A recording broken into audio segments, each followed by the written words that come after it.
हम मर जाएंगे मगर हमारे मरते वक्त भी हमारी जबान पर होगा अशहदु अल्ला इलाहा इल्लल्लाह व अशहदु अन्ना मुहम्मद रसूल अल्लाह। अरे पोस्टर दिखाने से मोहब्बत कम नहीं होगी।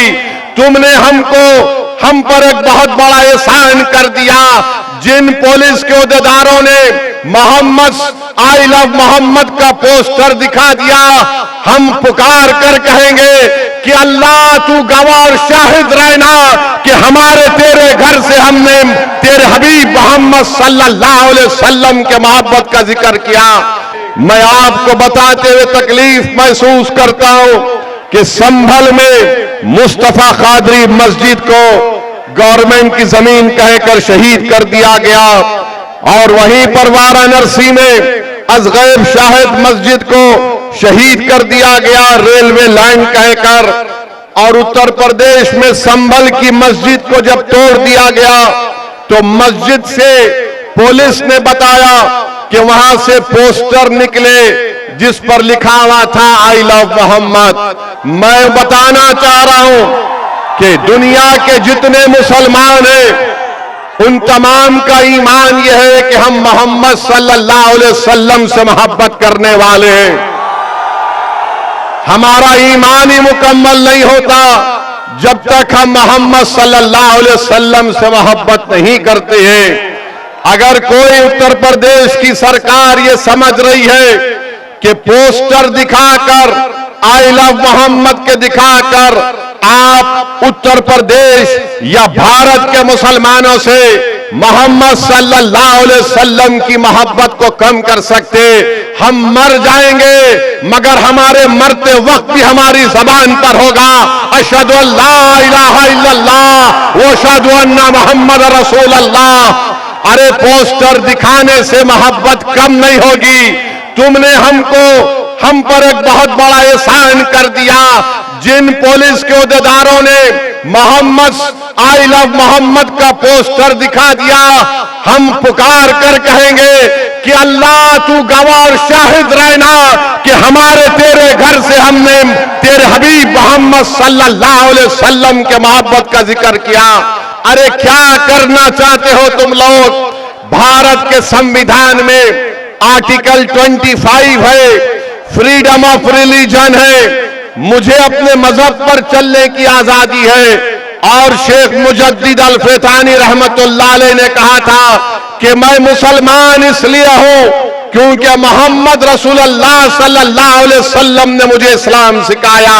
तो ये जुल्म हो रहा है मेरे अजीज दोस्तों और बुजुर्गों, मेरे अजीज दोस्तों और बुजुर्गों।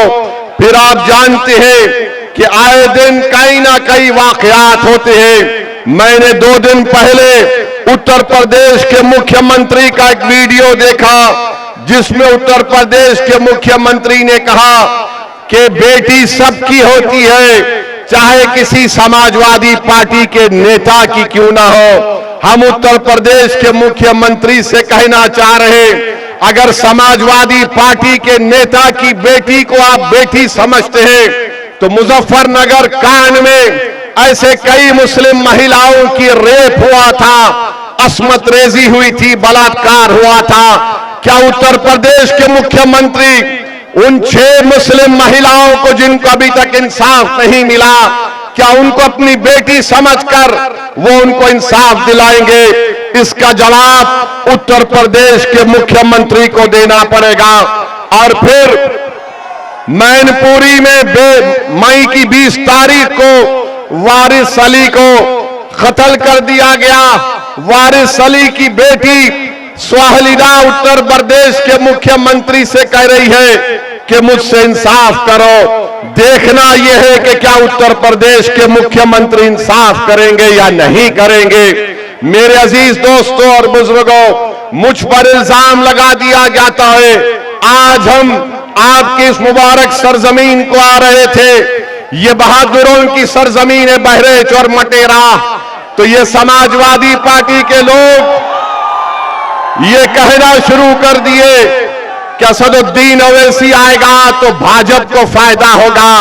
बताओ अखिलेश यादव, बिहार में तुमने अपने 5 सांसद को भिजाया था कि ओवैसी ना जीत पाए, तुम्हारे 5 सांसद सीमांचल किशनगंज में आकर 15 दिन बैठ गए, रोज मीडिया से बात करते, रोज गांव-गांव जाकर जनता को बताते, मगर नतीजा क्या निकला? जिन 4 विधायक को अखिलेश यादव के भाई तेजस्वी यादव ने मंदलिस से तोड़ लिया था, सीमांचल की जनता को लाखों सलाम। उन्होंने अखिलेश यादव की इस नापाक मंसूबे को नाकाम कर दिया और मंदलिस के 5 विधायक को दोबारा कामयाब कर दिया। हम यहां पर आ रहे हैं और फिर शुरू हो गए, बी टीम है। अरे सुन लो समाजवादी पार्टी के तमाम जिम्मेदारों, बताओ, बंगाल को तुम गए थे अखिलेश दीदी की मदद करने के लिए और वहां पर लाइन लगाकर बीजेपी में शामिल हो रहे, तो क्या मैं आयतल कुर्सी पर कर उन पर फूका था कि तुम जाओ बीजेपी में? बेशर्मी की हद कर दिए। अरे कल तक जो कहते थे कि दिल में मदीना आंख में काबा, और बाबा बंगाल जाकर बोले कि बंगाल को काबा की जमीन नहीं बनने देंगे। अब बाबा के साथ बैठकर जिसने कहा था कि दिल में मदीना आंख में काबा, दोनों बैठकर चाय पी रहे हैं, दोनों बैठकर चाय पी रहे और गाली किसको दे रहे हो? ओवैसी को। अरे मैं जानता था ये तमाम के तमाम कठपुतलियां हैं बीजेपी आरएसएस के। एक हवा के झोंके में तमाम के तमाम ने सर झुका दिया और बीजेपी में चले गए। अरे तुमने हमारे विधायक को तोड़ा, बिहार में हम दोबारा जीत कर आए। मैं उत्तर प्रदेश की जनता से अपील कर रहा हूं, बहरेच और मटेरा की जनता से अपील कर रहा हूं, आप मजलिस का साथ दीजिए। हम मर जाना पसंद करेंगे मगर अपने ईमान पर आपकी मोहब्बत का सौदा नहीं करेंगे फिरका परस्त आरएसएस की ताकतों के सामने। इल्जाम हम पर लगाया जाता है मगर कारनामे कोई और करता है। बताओ अखिलेश यादव जो ममता बनर्जी के 20 एमपी चले गए, क्यों गए वो? उनको कोई कुछ नहीं बोलता। और असदुद्दीन ओवैसी आपके हक के लिए, आपकी सियासी लीडरशिप के लिए आ रहा है, तो इन सबको डर लगता है।